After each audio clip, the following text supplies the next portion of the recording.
Hello students. आज हमारे साथ हमारी स्टूडेंट है रीमा। और थोड़ा मैं इंट्रोडक्शन दे देता हूँ रीमा का। रीमा ने हमारे यहाँ से 2022 में क्लास 12 किया था एंड करेंटली अभी वो आईआईटी गुवाहाटी में इंजीनियरिंग फिजिक्स परस्यू कर रही है। ठीक है। और उसने class 12 Ryan international school greater Noida से किया था। ठीक है। तो आज मैं तुम लोगों के सामने थोड़ा उसको कुछ उसकी अपनी स्ट्रेटजीज एंड किस तरह से इसने प्रिपरेशन करी, ये चीज़ डिस्कस कर रहा हूँ। ठीक है। तो hello Reema, you are most welcome. आज इतने दिनों बाद आप आए हो तो I am feeling very happy. और ये बताओ कि जब तुमने मैं तुम थोड़ा जर्नी तुम्हारी बचपन से स्टार्ट करूँगा कि जब तुम क्लास फर्स्ट सेकेंड या सिक्स सेवन्थ एट्थ में जब थे तो तुम्हारा पढ़ने में कैसा मन लगता था, पढ़ना अच्छा लगता था या तुम किस तरह के बचपन रहा तुम्हारा? सर तो स्टार्टिंग में सारी पढ़ाई मैंने 12th तक खुद ही करी बिना कोचिंग के। मुझे इनिशियली मैथ्स अच्छा लगता था, फिर मुझे साइंस अच्छा लगने लगा। साइंस में जो कॉन्सेप्ट्स थे मुझे काफ़ी ज़्यादा अच्छे लगने लगे कि वो कैसे मैजिकली होते हैं, बट उनके पीछे भी साइंस है। फिर मैथ्स से साइंस में थोड़ा इंक्लिनेशन आया, तो ऐसे ही रहा स्टार्टिंग में। तो और टेंथ तक कोई टीचर तुम्हारे स्कूल का या कोई टीचर जो तुमको बहुत इंस्पायरिंग लगा हो? सो स्पेशली साइंस की टीचर्स मुझे काफ़ी अच्छी लगती थी क्योंकि वो अपने कॉन्सेप्ट्स इतने ब्यूटीफुली बताते थे कि उसमें आप अपने आप को खो सकते हो। वो जो बताते थे तो आप यू कैन डाइव इन उनके कॉन्सेप्ट्स में। तो मुझे साइंस के काफ़ी मुझे अच्छे टीचर्स मिले। तो हाँ, साइंस के टीचर्स ही मुझे ज़्यादा फेवरेट है। Okay. और after you entering to our coaching in class 11, तो उस समय तुम अपना कुछ, अगर तुम्हें कुछ रिकलेक्शन हो कि तुमको कैसा लगा यहाँ पे फर्स्ट इंप्रेशन फिजिक्स केमिस्ट्री और मैथ्स के सब्जेक्ट में? सर तो यहाँ पे यहाँ का सिस्टम बाकी कोचिंग्स थोड़ा डिफरेंट था। मैंने बाकी कोचिंग्स में काफ़ी दूसरों स्टूडेंट्स से सुना है कि उनका रट्टे तो बहुत ज़्यादा रट्टिफिकेशन होता है वहाँ पे। यहाँ पे कॉन्सेप्ट्स पे ज़्यादा फोकस करते थे। तो ट्रायल क्लास ली मैंने स्टार्टिंग में। मैंने सोचा कि लेट्स सी कैसा रहता है। मैंने ट्रायल क्लास ली। फिर ट्रायल क्लास में मुझे फिजिक्स केमिस्ट्री काफ़ी अच्छी लगने लगी क्योंकि फिजिक्स केमिस्ट्री में एक बात थी कि वो ट्रिक्स और टिप्स देती थी सारी टीचर्स। आपने भी फिजिक्स में काफ़ी ट्रिक्स बताई और नीलम मैम भी थी केमिस्ट्री में, वो भी काफ़ी ट्रिक्स बताती थी, तो उससे अंडरस्टैंडिंग और ईजी हो जाती थी। अभी माइंड में कोई ऐसी ट्रिक याद आ रही है? सर या इम्पिडेंस का आपने फिजिक्स में एक बताया था सिविल। करंट लैग करता है, लीड करता है, वोल्टेज लैग करता है, लीड करता है, तो उसका एक सिविल बताया था आपने। वो रिसेंटली मैंने अभी आईआईटी का भी एग्जाम दिया, तो वहाँ पे भी मुझे काम किया। या of course it give me a marks there also. और केमिस्ट्री में कुछ मैम की कैसे पढ़ाती थी उसका कुछ पता नहीं? केमिस्ट्री में मैम बहुत सिंपल बेसिक एग्जाम्पल से समझाती थी। वो साइंटिफिक लैंग्वेज ना यूज़ करके वो लैंग्वेज यूज़ करती थी जो हमें समझ आए। लाइक टॉफी डिस्ट्रीब्यूशन से हमें बॉन्ड्स का और इलेक्ट्रॉन्स का ट्रांसफर का समझाती टॉफी थी। डिस्ट्रीब्यूशन हाँ से? हाँ, अच्छा। तो वो याद रहता था। ओके। तो उससे चीज़ें बहुत सिंपल हो गई। बिल्कुल। ओके। और जैसे फिजिक्स में मैं पढ़ाता हूँ तो मैं कोशिश करता हूँ कि उसको लॉजिक से समझाया जाए rather देन कि तुम बस फॉर्मूला याद करो, क्वेश्चन करो। तो वो अप्रोच तुमको फाइनल एग्जाम तक में कैसा? बिल्कुल सर। सर उसमें आपने स्टार्टिंग में हमें डायमेंशनली करेक्ट कोई चीज़ है कि नहीं है, वो आपने कंसेप्चुअली समझाया था। ये बाद में काफ़ी काम आया क्योंकि ये हमें फॉर्मूलाज अगर नहीं भी आ रहे हैं, आपको फॉर्मूला नहीं याद है, आप कोई चीज़ डायमेंशनली करेक्ट है कि नहीं, आप वो देख के समझ सकते हैं। आप अपना फॉर्मूला बना के आप सॉल्व कर सकते हैं। तो कॉन्सेप्ट पे ज़्यादा फोकस था, उस वजह से आप क्वेश्चंस बना सकते हैं। और एक चीज़ तुम्हारे प्रिपरेशन में रही कि तुमने 12th के बोर्ड एग्जाम तक कोई खास जेई के लिए स्पेशल नहीं किया था। Yes sir. है ना? तो उस बारे में बताओ, तुमने कैसे कौन सी बुक्स को फॉलो किया, क्या स्ट्रेटेजी रही? सर उसमें मेरा टारगेट 12th बोर्ड ही था। मैंने ज़्यादा बुक्स एक्सप्लोर ना करके आपने 2-3 बुक्स ही सजेस्ट की थी। हर सब्जेक्ट की 1-2 ही बुक सजेस्टेड थी, उन्हीं पे फोकस किया। जैसे नाम बताओ। फिजिक्स में एस एल अरोरा, उनका सब उसमें सिर्फ कॉन्सेप्ट्स बहुत अच्छे से क्लियर किए हैं। और केमिस्ट्री में डी सी पांडे हो गई, आर डी में मैथ्स में आर डी शर्मा हो गई। सिर्फ इन्हीं बुक्स को अच्छे से थॉरोली पढ़ के सिर्फ क्वेश्चन सॉल्व किए, तो उससे काफ़ी कॉन्फिडेंस गेन होता है।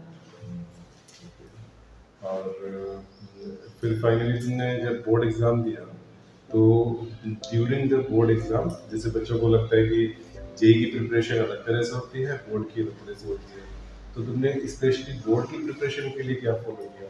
सर बोर्ड की प्रिपरेशन के लिए भी मैंने सिर्फ प्रीवियस ईयर क्वेश्चन सॉल्व कर लिए थे और उसमें तो ज़्यादा मतलब रिटन कैलकुलेशंस वो दिखते हैं, तो मैंने कैलकुलेशंस रिटन ज़्यादा प्रैक्टिस की। बोर्ड्स के लिए मैं जेईई के लिए ज़्यादा फोकस नहीं थी, मैंने सोचा था कि बोर्ड्स ही अच्छे से एम करना है और उसे ही क्लियर करना है अच्छे से। और बैकग्राउंड प्रैक्टिस कुछ ऐसा स्पेशल थी जो बोर्ड के लिए स्पेशल कहा जाए? सर नहीं, उसके लिए मैंने सिर्फ बोर्ड्स में जैसे प्रिपरेशन होती है उसके लिए इतना ज़्यादा फोकस नहीं किया था, बस किया था प्रिपरेशन बोर्ड्स का अच्छे से। और डायग्राम्स भी इसीलिए प्रैक्टिस किए थे कि उससे कॉन्सेप्ट अच्छा समझ आता था, तो डायग्राम्स एक बार अच्छे से प्रैक्टिस कर लेने के बाद उस कॉन्सेप्ट की अंडरस्टैंडिंग अच्छी आ जाती थी और क्वेश्चन भी बनाने में हेल्प होती थी। और सर जेईई की प्रिपरेशन के लिए तुमने बिफोर बोर्ड एग्जाम्स क्या किया एंड आफ्टर बोर्ड्स क्या किया, दोनों अलग अलग बताओ। During your 11 12 2 year preparation before board and after board. Sir तो बिफोर बोर्ड्स मैंने सिर्फ बोर्ड्स की प्रिपरेशन की, जेईई के लिए सोचा था, बट मैं प्रीवियस से क्वेश्चन सॉल्व करती थी। मेरा बोर्ड्स क्योंकि एम था तो मैं पहले पूरा चैप्टर पढ़ लेती थी, कॉन्सेप्ट उसका स्ट्रॉन्ग कर लेती थी, फिर उसके प्रीवियस से क्वेश्चंस सारे चैप्टर्स के लगा तो जैसे लेती थी। फॉर एग्जांपल कोई टॉपिक लेते हैं, जैसे तुमने इलेक्ट्रोस्टैटिक्स लिया, तो उसमें सबसे पहले तुमने क्लास अटेंड करी। क्लास अटेंड करी, फिर क्लास अटेंड के बाद डाउट क्लियरिंग सेशन होते थे, कुछ कॉन्सेप्ट होते थे जो नहीं समझ आते थे, तो सर और दूसरे सर्स के साथ मैंने वो डाउट क्लियर किए। अपना एक्स्ट्रा क्लास रिक्वायरमेंट तुमने फिल कर दिया फॉर्म एंड देन। बिल्कुल, एक्स्ट्रा क्लास के फॉर्म्स फिल करने के बाद वो पूछते थे कि कौन सा कॉन्सेप्ट आपको समझ नहीं आया, तो हाफ एन आवर 15 मिनट्स में उतना कॉन्सेप्ट समझ आता था, तो फिर लगता था कि हाँ ठीक है, ये कॉन्सेप्ट हो गया, अब आई कैन गो फॉरवर्ड। फिर ये क्वेश्चंस होने के बाद मैंने क्वेश्चन सॉल्व किए, उसमें क्या है जीसीआर पे असाइनमेंट्स अपलोड होते थे, GCR Google class. Google classroom पे असाइनमेंट्स अपलोड होते थे, वो असाइनमेंट्स एक कॉन्सेप्ट बेस्ड होते थे, 10 to 15 क्वेश्चंस होंगे एक कॉन्सेप्ट पे और डेली वही 10 to 15 क्वेश्चन सॉल्व करने होंगे, तो वो सिर्फ 10 to 15 क्वेश्चंस डेली सॉल्व करने पे धीरे धीरे कॉन्सेप्ट बिल्ड होता रहा। हमने जैसे कहा कि गूगल क्लासरूम पे हम होमवर्क देते थे, तो उसमें 15 क्वेश्चन पर डे का टारगेट रहता था। तो ये कितना ज़रूरी है बच्चों के लिए कि एक इस तरह का स्पेसिफिक टारगेट पर डे दिया जाए? सो ये टारगेट बहुत ज़्यादा एसेंशियल है बिकॉज हम लोग डेली बेसिस पे सिर्फ 15 question it hardly takes half an hour to 1 hour solve करने के लिए, तो वो सिर्फ उतना कर लो तो आपको ज़्यादा टाइम इन्वेस्ट नहीं करना पड़ता है, साइड बाय साइड आपके कॉन्सेप्ट भी क्लियर हो जाते हैं, तो आपको बिना ज़्यादा एफर्ट्स किए आपका काफ़ी अच्छा स्ट्रॉन्ग बेस तैयार हो जाता है, तो वो काफ़ी बेनिफिशियल है फॉर मी। तुमने बताया कि तुमने एसएलओरा, आरडी शर्मा ये बेसिक लेवल की बुक्स करी, तो इनके सॉल्व एग्जाम्पल करने के बाद क्या तुमसे जेई के क्वेश्चंस हैंडल हो जाते थे? सर इसके साइड बाय साइड क्लास के नोट्स, उसकी थ्योरी और बुक्स के सॉल्व एग्जाम्पल्स, इनके साथ कंबाइंड फाउंडेशन बन जाता था, फिर आप मूव ऑन कर सकते हो जेई के क्वेश्चंस के। अच्छा, तुमने कोई कोई पैकेज किसी कोचिंग का बच्चे मुझसे लेते हैं या कोई जेई स्पेशल बुक ऐसा कुछ पढ़ी थी क्या उससे? नहीं सर, मैंने कोई बुक्स नहीं लगाई थी अलग से, बुक्स यही थी मेरी, बट मैंने क्वेश्चंस लगाए थे, previous year questions, test series होती है ऑनलाइन मिल जाती हैं, वो लगाए थे और क्लास से भी काफ़ी सारे मटेरियल मिल जाता था, वो क्वेश्चंस लगा के हो जाता था। और तुम कितना कॉन्फिडेंट थे, क्या तुमने बोर्ड से पहले कभी सोचा था कि जेई मैं सीरियसली ले रही हूँ? मतलब क्या तुम्हारा उस समय क्या मेंटल फ्रेमवर्क था? सर मुझे लगता था कि ये सब सफिशिएंट नहीं होगा जेईई के लिए, क्योंकि मैंने देखा है बच्चे बहुत ज़्यादा रिग्रेसली तैयारी करते हैं और बहुत डिप्रेस भी हो जाते हैं कि नहीं हो पाएगा, तो मुझे भी लगता था कि मैं तो कुछ भी नहीं कर रही हूँ इस हिसाब से, इस इतने में कुछ भी नहीं होगा, बट आई थॉट कि हाँ जहाँ तक मैं हूँ अभी एटलीस्ट इतना प्रिपरेशन तो करना चाहिए कि फिर कुछ ना होने से कुछ होना ही बेटर है, तो मैंने साइड बाय साइड ये इंश्योर किया कि हाँ एटलीस्ट जेईई के क्वेश्चंस लगाने हैं, नो मैटर व्हाट, क्लियर होता है या नहीं होता है, मैंने इसका ज़्यादा टेंशन नहीं लिया कि क्लियर होगा कि नहीं होगा, क्या करना है, बट हाँ सॉल्व करते रहना है और कंसिस्टेंट रहना है, ये था। अच्छा, जो जेई एस्पायरेंट्स हैं उनको मैं एक चीज़ यहाँ पे बोलना चाहूँगा कि ये ज़्यादा ज़रूरी है कि आप जो लगाओ उसको परफेक्शन से लगाओ, ठीक है?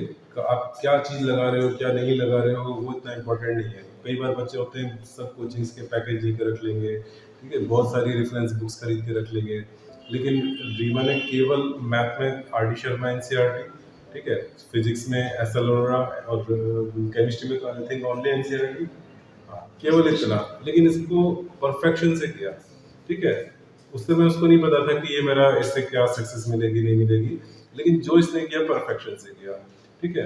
अब ये चीज़ हम लोगों ने और भी बैचेस में देखा है कि हमारे यहाँ पे जो सीबीएसई बैच है, उस बैच में भी ऐसे हर साल 2-3 बच्चे होते हैं जो कि जेई में बहुत अच्छा परफॉर्म करते हैं, following only this simple strategy, ठीक है। तो आपको कोई बहुत हाई फाई बुक्स की ज़रूरत नहीं है। आप ये मत सोचो कि हम कोई बहुत बड़ी कोचिंग में नहीं पढ़ रहे या कोई बुक नहीं लगा रहे हैं आईआईटी स्पेशल बुक, तो हमारा सिलेक्शन नहीं होगा। बहुत सिंपल क्वेश्चंस आते हैं, ठीक है। जेई मेंस में मैं अगर कहूँ कि इस केवल इतना पढ़ के आप 70 to 80% क्वेश्चंस केवल बेसिक बुक से कर सकते हो, लेकिन आपको उसको कई कई बार पढ़ना है, ठीक है। नोट्स बनाने हैं सिंपल अपने लैंग्वेज में लिख करके, और ये कोशिश करनी है कि एग्ज़ाम वाले दिन मैं 100% 11th एंड 12th का रिवीजन कर रहा हूँ, ठीक है। अच्छा, और दूसरी चीज़ रेगुलर स्टडी बहुत इंपॉर्टेंट है। जैसे मैंने बताया कि हमारी कोचिंग का जो स्ट्रक्चर इस तरह से था, जिसमें कि एवरी डे एक स्पेसिफिक टारगेट होमवर्क का मिलता था।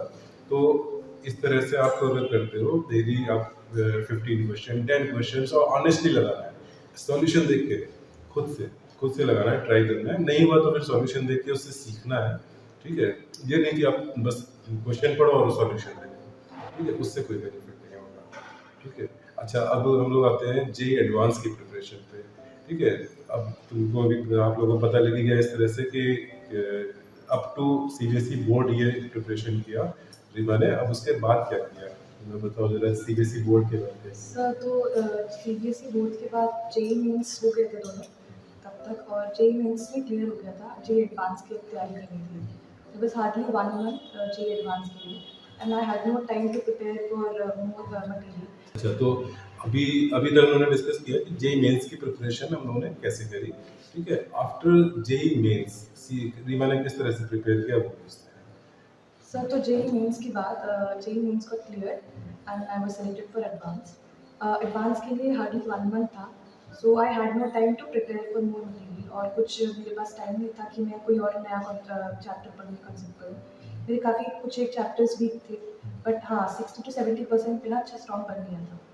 तो मैंने उसके क्वेश्चंस, प्रीवियस ईयर क्वेश्चंस तो मैं सीबीएसई की प्रिपरेशन में लगा ही रही थी, बट अब वो वापस से सॉल्व करने लगी। जो मेरे कॉन्सेप्ट्स वीक थे या जो चैप्टर्स वीक थे, वो मैंने थ्योरी ना पढ़ के सिर्फ प्रीवियस ईयर क्वेश्चंस 2-3 बार सॉल्व कर लिया, एंड आई अंडरस्टूड कि वो क्या किस टाइप के क्वेश्चन दे सकते हैं। देवर 2-3 type of pattern of questions कि वो उसी से ही देंगे। तो वो जो मेरे चैप्टर्स या कॉन्सेप्ट्स वीक थे, मैंने सिर्फ उसमें क्वेश्चंस लगा के ही समझ लिया कि हाँ ठीक है, इसमें से ही आएगा। तो फिर and then I clear for my advance and I clear advance. अच्छा, तुमने जे एडवांस की प्रिपरेशन में कितने परसेंट चैप्टर्स उस समय उस 1 मंथ के पीरियड में करना होगा। सब हार्डली 60% हो रखा था, और मैंने 70% कर लिया था, मतलब कुछ था और नहीं। उसमें उसमें 12th के कितने, 12th में तो ऑलमोस्ट सारे चैप्टर करे हुए 12th का मेरा थे। फुल्ली कंप्लीटेड था। 11th के कुछ चैप्टर, जैसे 11th का फर्स्ट टर्म का जो सिलेबस है वो थोड़ा वीक था, तो वो मैंने 1-2 चैप्टर्स स्किप किए थे।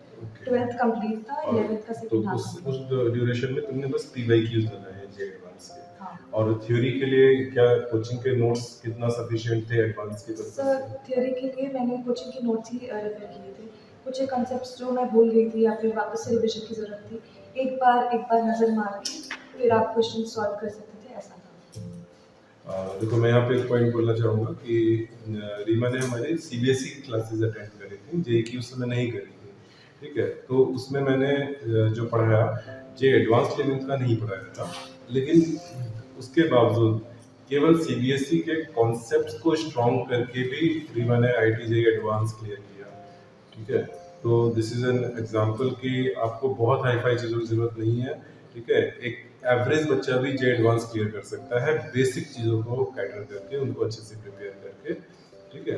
तो हमारा आज के इस इंटरव्यू का यही एम था कि ऐसे बहुत सारे बच्चे होते हैं जो कि ड्यूरिंग देयर प्रिपरेशन बहुत ज़्यादा इस चीज़ को सोच सोच के अपना डाउन फील करते हैं कि मैंने ये नहीं पढ़ा, वो नहीं पढ़ा, और मेरा तो होगा ही नहीं, और बच्चे क्या पढ़ रहे हैं। तो उतना सोचना नहीं है, आप बेसिक चीज़ें करो, बेसिक अच्छे से करो, अगेन एंड अगेन रिवीजन करो। एग्ज़ाम टाइम में अपने नोट्स ऐसे प्रिपेयर होने चाहिए, ठीक है। बस उसके बाद आप बिना किसी डर के एग्ज़ाम देने जाओ, फुल्ली कॉन्फिडेंट होकर के एग्ज़ाम दो, ठीक है। और थोड़ा सा गॉड में बिलीव करो, ठीक है। और बस सब अच्छा होगा, ठीक है। Thanks a lot. Thank you sir.